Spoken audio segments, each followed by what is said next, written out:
कौम के अंदर कौमियत होती है। हमारा सिर्फ एक लूट मार करने का एक ग्रुप है, मुख्तलिफ मुख्तलिफ जबानें बोलने वाले लूट मार करने वाले ग्रुप हैं ये। इट्स नॉट अ कौमियत होती है। आपने बांग्लादेश से कुछ नहीं सीखा, आपने किसी अपने तजर्बे के साथ कुछ नहीं सीखा कि हम कहां जाने वाले, हम कहां जा रहे हैं। मैं आज जो दुख के साथ बात अगली वो करना चाहूंगा इसके, कि इस वक्त आपका गंदम के हालात ये हैं कि 3,000 रुपए का हो चुका है 20 किलो का आटा। 20 किलो आटे का थैला 3,000 का है। और दूसरी साइड पे ये एक इस वक्त 60 रुपए की रोटी पेशावर में बिक रही है।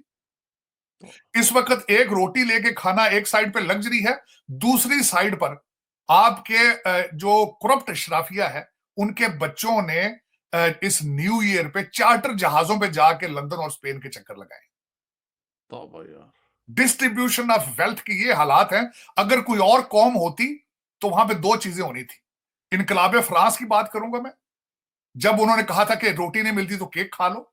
दूसरी मिसाल मैं दूंगा शाह ईरान की, जब ईरान का इनकलाब आया था उस वक्त भी वो गैप बहुत ज्यादा बढ़ चुका था। गैप आपका भी बहुत बढ़ चुका है, लेकिन मसला ये है कि आप लोग, आपके डीएनए में नहीं है रिवोल्ट करना।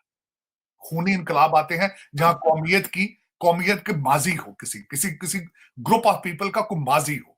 हमारा माजी अगर मैं पढ़ता हूं तो मैं खुद डिसअपॉइंट होता हूं। आपके मुआशरे के अंदर लोग अंदर कमरों में घुस के खुदकुशियां कर लेंगे, बाहर इनकलाब के लिए कोशिश नहीं करेंगे। This is how we are. तो हकीकत यह है कि इस वक्त कैलकुलेशन करने में हमारे लोग बड़े तेज हैं। पाकिस्तान से चार्टर जहाज लंदन जाके वापस आता है, $1,60,000 का खर्चा है वो। ये कैलकुलेशन भी किसी पाकिस्तानी ने की है। और दूसरी साइड पे इस वक्त 2 वक्त का खाना पाकिस्तान में इज अ लग्जरी। बार बार कही जाती है कि पाकिस्तान को बनाने के लिए इन्होंने हर वो आर्गुमेंट दी जिसमें प्रोमिसेस हद से ज्यादा बढ़ के बना दी, लेकिन दे वर नॉट सीरियस। क्योंकि इनका एक दिन का, साजिद ताड़ साहब शायद आपने मेरा वो इंटरव्यू नहीं देखा, मैंने कहा मुस्लिम लीग ने 1 घंटे के लिए कभी आजादी के लिए अंग्रेज से कोई टक्कर नहीं ली, not even for a single hour. ये कभी किसी अंग्रेज के जेल में नहीं गए। अब कहते हैं यही तो हमारा कमाल है कि हम ओए ਉਹਨਾਂ ਦੇ ਸਾਲੇ ਲੱਗਦੇ ਸਨ ਜਾਂ ਉਹ ਸਾਡੇ ਸਾਲੇ ਸਨ कि वो ਜਾਂਦੇ ਹੋਏ मुल्क दे गए हैं सानू। यार कोई अकल की गल करो। कुछ तो आपने उनकी खिदमत की होगी ना।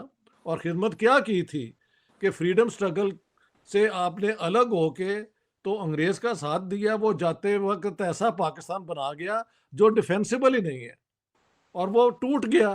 और लेकिन जो बाकी था वो तो हमारे पास आया ना, ये 4 सूबों का, उसका सत्यानाश हमने कर दिया। अच्छा, अब बात ये है कि यानी बार बार अगर आप 10 और भी प्रोग्राम कर लें तो बात वहां पे ही रुकेगी कि या तो यहाँ के लोग इनकलाब के लिए खड़े हो जाए, लेकिन अब अगर डीएनए में नहीं है तो वो भी नहीं हो सकता। तो बात है कि हम हर बात का जवाब भी तो दे देते हैं ना।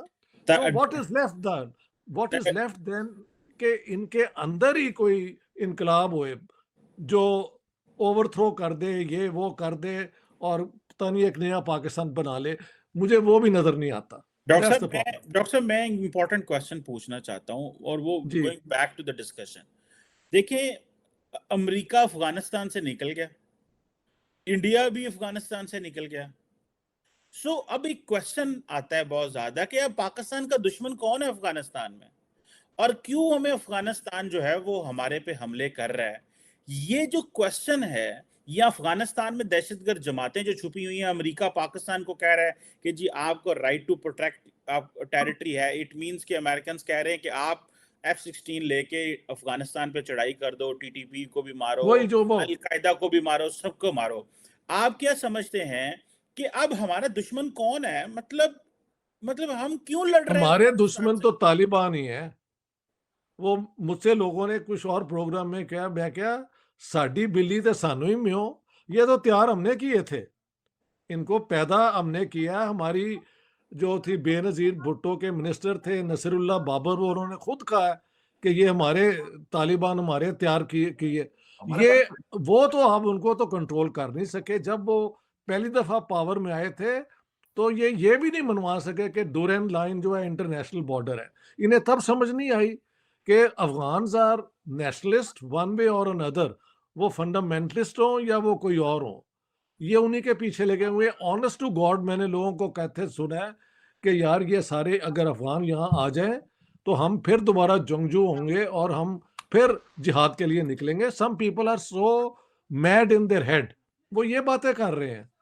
आप और मुझे फिक्र लगी हुई है, कुछ लोग तो इसको सेलिब्रेट कर रहे हैं कि ये जो गज़वे हिंद है वो आराम आराम से आगे बढ़ रहा है। आप उनका भी तो जिक्र करें, वो हर जगह पे हैं। तार साहब एक बात बताएं, अमूमन जो कहते हैं तरक्की तब मुमकिन होती है जब आप अपने डिफरेंसेस और जो कॉन्फ्लिक्ट होते हैं वो ख़त्म करते जाते हैं। पाकिस्तान पिछले 75 साल में ही अपने कॉन्फ्लिक्ट क्यों ख़त्म नहीं कर सका? फॉर एग्जांपल ड्यूरन लाइन है, ये अगर उसी को आज देख लें, हम आज तक वो अफगान तालिबान है ਉਹ ਤੁਸੀਂ ਤੁਹਾਡਾ ਹੀ जुमला खोतियां ते फिरदे ने पे हो, ठीक है, एंड वो हम उनके साथ बैठ के और तो अपना बॉर्डर डिस्कस नहीं, हमारी नहीं कर जो सकते जो हम। शराफिया हाँ, है जिसमें सिविल और मिलिट्री लीडरशिप है, क्या उनको पता नहीं था कि जब तक कॉन्फ्लिक्ट रिजॉल्व नहीं होंगे तरक्की मुमकिन नहीं होती? तो हम ये जो परपेचुअल कॉन्फ्लिक्ट है जिसके अंदर हम मौजूद हैं, ये क्यों हमारी ये शराफिया ये आज तक फैसला नहीं कर सकी कि अगर अगर इन तरक्की करनी है तो इन कॉन्फ्लिक्ट से जान छुड़ाएं? हम क्यों इस कॉन्फ्लिक्ट का हिस्सा बनते जा रहे हैं? आपकी क्या सोच है सर इस पर? मेरी सोच, मैं चीमा साहब इसका आखिर लुबे लुबाब बताना चाहता हूँ सिर्फ आपको। मैं ये इसको घुमाऊं पेचूं इधर उधर पॉइंट्स दूं, दिए जा सकते हैं, लेकिन देखें मैं आज एक आपको कंपैरिजन देना चाहता हूं। आप इस वक्त आपकी रूलिंग एलीट क्या है? ना माजी में उन्होंने नेशनल इंटरेस्ट बेस्ड डिसीजन लिए हैं, ना अब ले रहे हैं। पर्सनल इंटरेस्ट बेस्ड डिसीजन है।